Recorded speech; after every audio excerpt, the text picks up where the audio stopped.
Los fallos de las pulseras antimaltrato son un hecho que la ministra de Igualdad negó. ¿Las pulseras telemáticas han fallado, sí o no? No, radicalmente no. Pero que después admitió unos fallos en el sistema cuando se cambió el proveedor de la red de estas pulseras. Un cambio de Telefónica, que subcontrataba a Securitas Direct, por una UT entre Vodafone y Securitas. Hemos trabajado en todo momento encima de esta cuestión que se resolvió hace meses. Estamos hablando de un problema técnico que surgió en 2024 cuando hubo un cambio de empresa, desde la empresa anterior adjudicataria a la actual empresa. Y en ese cambio, en esa migración de datos, hubo algunos problemas técnicos porque la tecnología falla. Lamentablemente no hay un sistema absolutamente FETEN. Hay problemas técnicos. Hemos estado sobre ellos constantemente. Las mujeres en todo momento han estado protegidas y a salvo. Eso sí, Redondo no informó después de haber tenido conocimiento de estos fallos a las víctimas. Unos fallos que conoce el Ministerio, que se produjeron desde hace meses y que le comunicó el propio Poder Judicial. Algo que ha asegurado la vicepresidenta del Observatorio contra la Violencia Doméstica y de Género, que también es vocal del Consejo General del Poder Judicial, Esther Erice. Ahora hay un nuevo contrato encima de la mesa y Redondo se niega a dimitir. En unos meses licitaremos nuevamente este contrato y ya hemos incorporado una serie de mejoras técnicas, como por ejemplo una plataforma de datos para que esos datos estén en todo momento a disposición. Pero creo que generar alarma, miedo y además sobre bulos y mentiras es lo último que las víctimas necesitan. Aquí hay varias preguntas, entre ellas quién tiene que asumir todas estas responsabilidades y cómo ha afectado esto a las propias víctimas, sobre todo eso, cómo les afecta y qué es lo que denuncian las víctimas. Soy Iranzu García Vergara, es martes 23 de septiembre.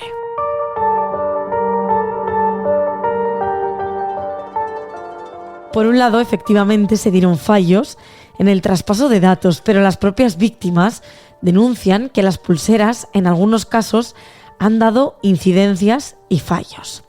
Hablamos con Ana Bella, ella es presidenta de la Fundación Ana Bella, una fundación que ayuda a mujeres maltratadas. Hola, ¿qué tal? Hola. En la Fundación Ana Bella han vivido fallos en las pulseras, no ya en el traspaso de datos, sino en que las pulseras se conectan y se desconectan, pitan cuando no deben o no reaccionan cuando el maltratador incumple ese perímetro de seguridad con la víctima. Nosotras llevamos desde Fundación Ana Bella, llevamos varios años, más de 10 años, advirtiendo de los fallos de las pulseras, no es nuevo de ahora, no es solamente esta migración de los datos, sino que las pulseras daban fallos. En las medidas que siempre nosotras aportábamos cuando nos preguntaban las nuevas propuestas, siempre decíamos que necesitábamos unos dispositivos que no estén obsoletos y que tengan una mejor tecnología, porque daban fallos de poca cobertura, fallos de que pitaba cuando no estaba el maltratador, o estando el maltratador cerca no pitaba. Esos ya fallos había antes y sigue habiendo ahora. O sea que en vez de, no se nota que hayan mejorado el aparato todavía tiene que seguir cargándolo el maltratador cuando hay otros dispositivos. Por ejemplo, yo tengo puesto un desfibrilador en mi cuerpo y la batería dura 10 años. Seguro que tiene que haber aparatos que la batería dure 1 año o 6 meses, porque los maltratadores lo único que tienen que hacer es dejar agotar la batería y ya están ilocalizados.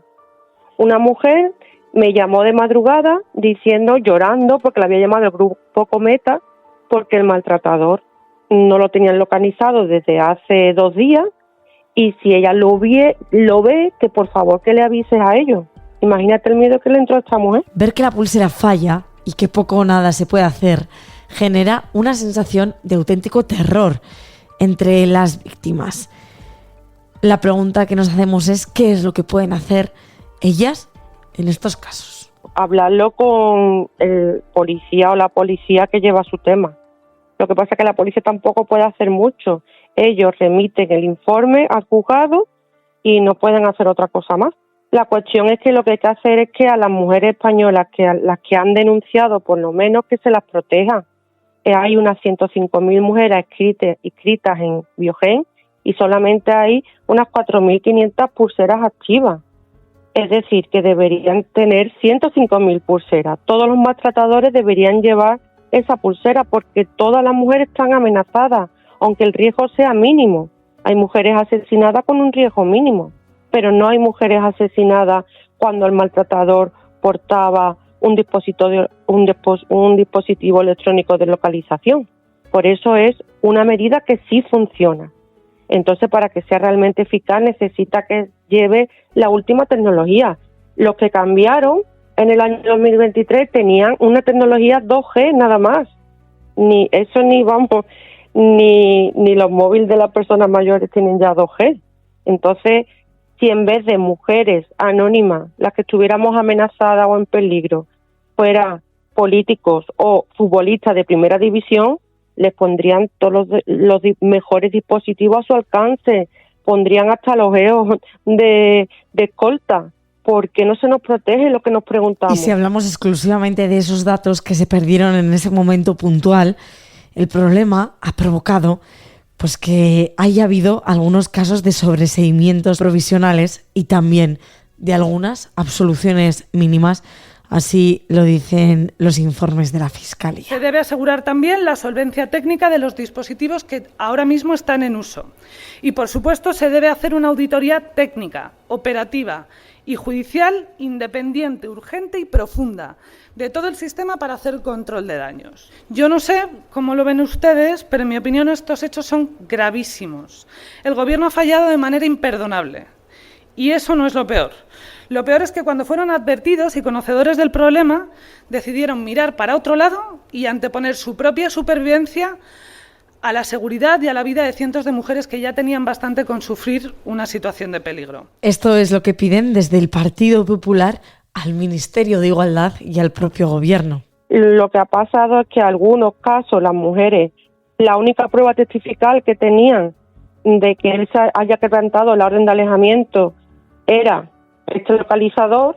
Al no estar disponibles los datos, pues se le han absuelto o se ha sobreseído el caso provisionalmente. En estos casos donde se ha sobreseído provisionalmente, ahora que se sabe la causa, dice que puede reabrir y retomar, pero las que han sido absueltos por falta de pruebas, la que ya una sentencia firme, con esos casos no se puede hacer nada. Yo entiendo que nadie es infalible y que los errores pueden suceder, pero lo que no es admisible en ningún caso es que un fallo de esta magnitud se oculte, que habiendo sido ocultado no se solucione. Lo peor de todo no es el fallo, porque fallos puede haber.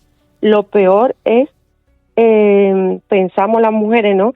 Que nos los hayan ocultado, que nos digan, que nos hayan ocultado ese fallo existe, vale, vamos a arreglarlo, se ha cometido un error, alerta a las mujeres, cuidado, etcétera, lo que sea, y vamos a arreglarlo. Eso es lo que debería haber pasado y no dejarlo oculto. Y si no es por el informe de la Fiscalía, no salen a la luz. Nosotras sí que lo sabíamos. Nosotras hemos mandado un montón de propuestas siempre cuando nos lo han pedido en todos los pactos de Estado, diciendo que los aparatos deberían estar, deberían ser más modernos y deberían tener una tecnología que funcionara mejor, porque muchas mujeres nos han venido lamentándose de los fallos, de cómo pita, de que no pita cuando él esté. De hecho, una mujer llamaba a la policía porque él estaba cerca de su casa, enfrente de su casa, y entonces le estaban diciendo a ella que no, el centro Cometa, que no está ahí, que sí, que está aquí.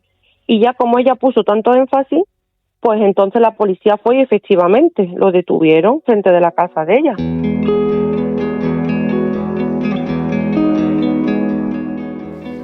Ana Martín es corresponsal política de El Debate. Ana, ¿cómo afecta esto al Ministerio de Igualdad de Ana Redondo? A afectar Iranzu afecta muy negativamente a un ministerio que por H o por B siempre está en el ojo del huracán.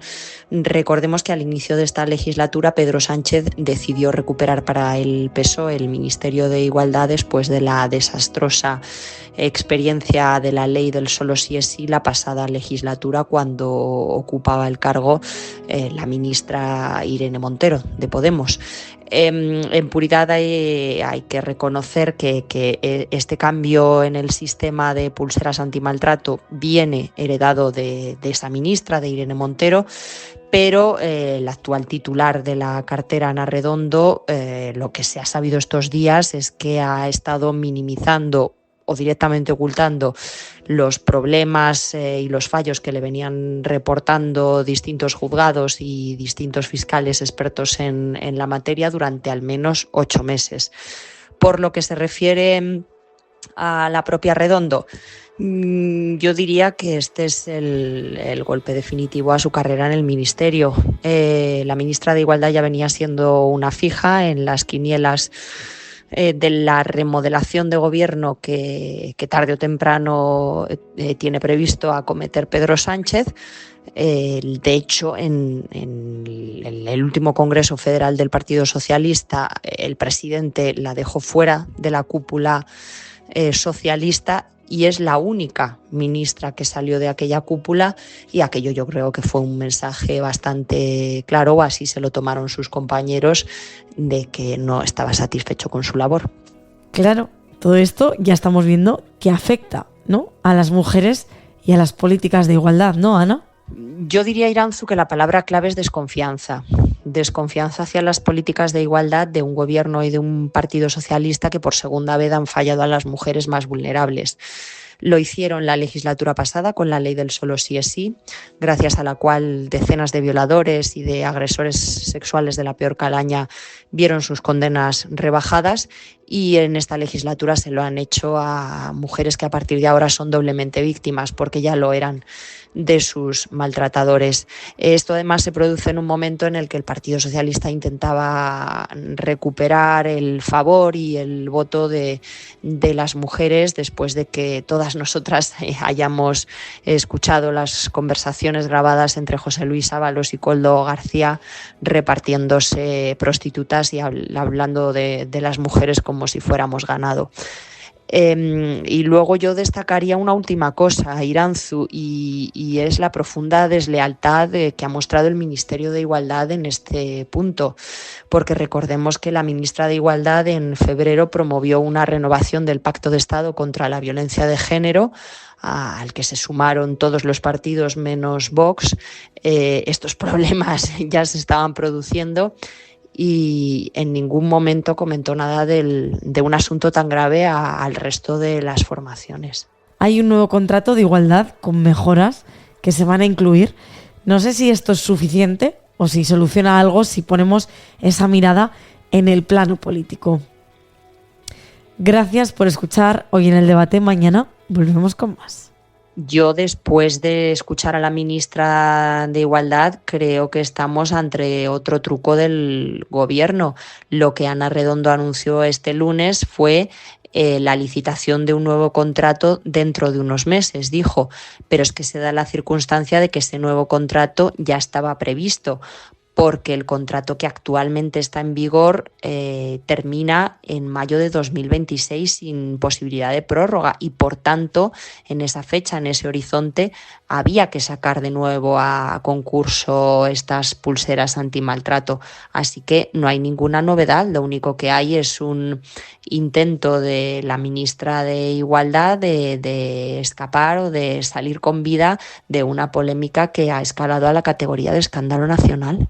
Gracias por escuchar hoy en el debate. Mañana volvemos con más.